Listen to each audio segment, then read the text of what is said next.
Hello, folks, and welcome to another episode of the Dr. Mark Foster Show. Today I want to talk about the relationship between intersectional Marxism and my own personal understanding of the teachings of the Bahá'í Faith on the time in which we are living. Intersectional Marxism, to recap from my previous podcast episode, is a recent attempt to synthesize elements of intersectionality or intersectional theory with Marxist theory. Intersectional theory is a theory which conceives of society or the world as a roadmap. If you look at each of the roads, avenues, turnpikes, boulevards, highways on the roadmap, they all form various points of intersection. Each of us stands at a particular intersection of that roadmap. So, if I look at myself, when it comes to race, I am popularly regarded as white, even though I would rather not be, but I am popularly regarded as white. When it comes to gender or sex, I am male or masculine. When it comes to ethnicity, I am Jewish. When it comes to religion, I am a member of the Bahá'í Faith. When it comes to the spectrum of ability, disability, I am autistic. So on each one of those avenues, I have varying degrees of oppression or domination. Racially, I have more domination. With respect to gender, I also have more domination. With respect to religion, I would say it's pretty much neutral. When it comes to disability, however, I occupy a position of oppression. And throughout my life, I have, like most autistics, experienced a great deal of oppression, including being beaten up practically every day of my childhood, including receiving electroconvulsive therapy, electric shock treatments, when I was 11 years old. Because back at that time, autism was called schizophrenia. Autism in children was called childhood schizophrenia. Childhood schizophrenia is a diagnosis which literally no longer exists.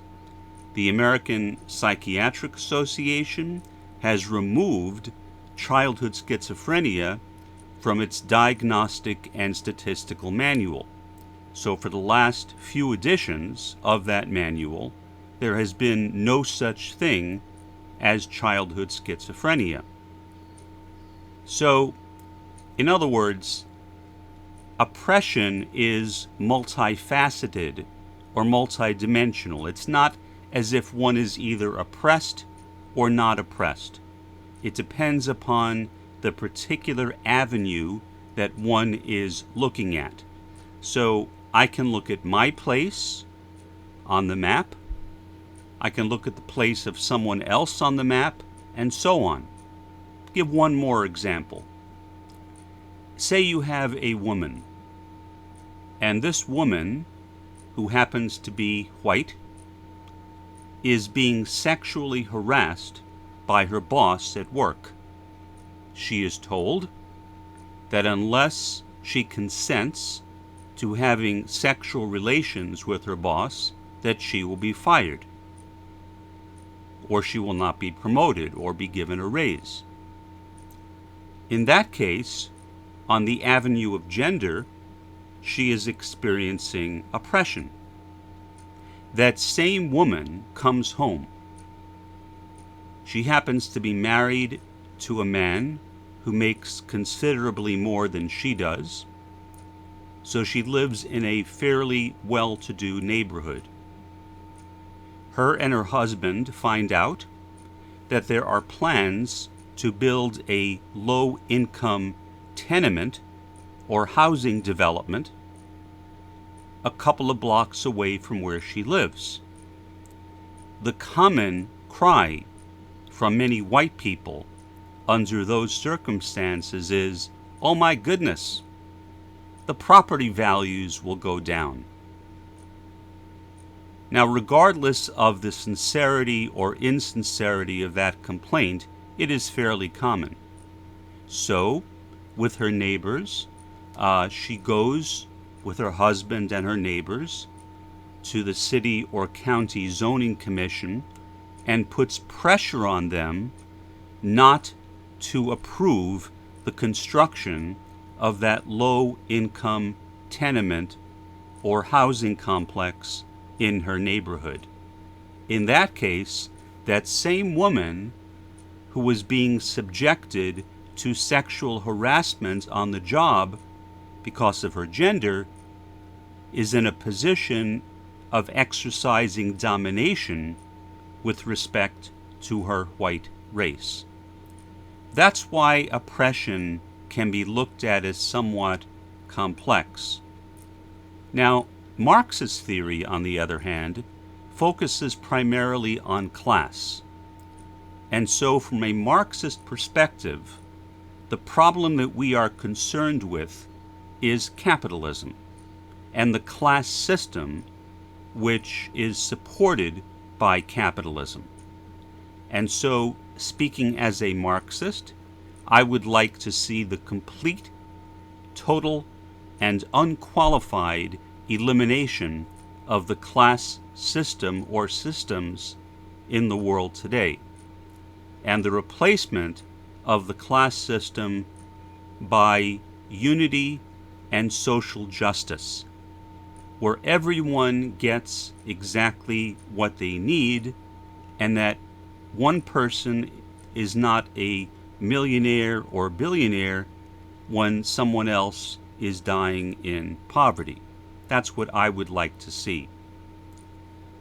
So from a Marxist perspective, capitalism itself is the problem, and the solution to that is communism, or a classless society where the workers are the ones who own the means of production, and that ownership of the means of production is accomplished through a revolution. Now, here's how I would reconcile those two perspectives. To me, those intersections or avenues are the contradictions of capitalism. Because the fact that a person could be an oppressor on one avenue and a dominated person on another is a contradiction. The same individual is both oppressing and being oppressed, or is both dominating and being dominated. That is a contradiction. And it is capitalism itself which produces that kind of domination and oppression. Or to put it another way, capitalism itself produces intersectionality. Now, how would I personally relate that perspective to the teachings of the Bahá'í Faith?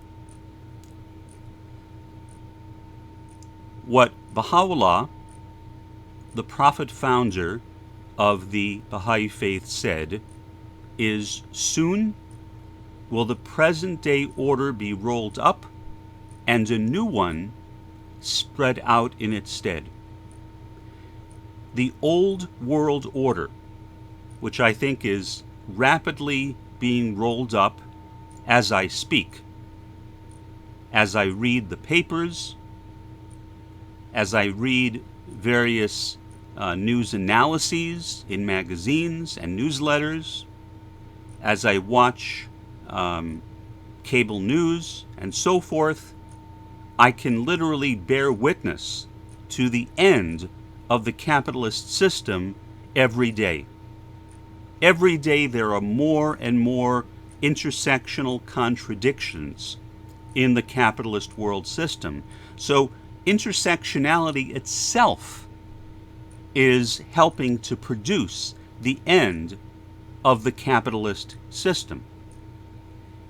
That capitalist system, in my view, can be seen to me as the old world order.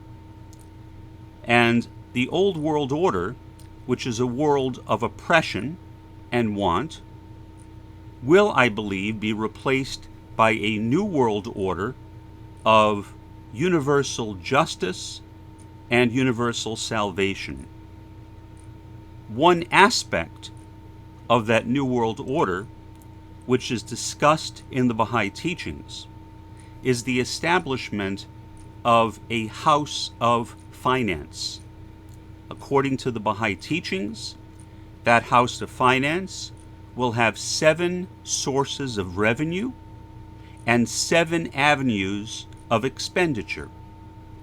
One of those sources of revenue is a kind of negative income tax. The more money that you make proportionately, the higher a percentage of your money, of your income, you will pay to the House of Finance or local treasury. The lower your income, the more money that you will receive from that treasury or House of Finance. In effect, what the House of Finance does is it establishes a kind of communistic system. It is a brilliant way of eliminating the class system and establishing true peace and true social justice in this world. That concludes this broadcast of the Dr. Mark Foster Show. This is Mark, signing off. Have a good one.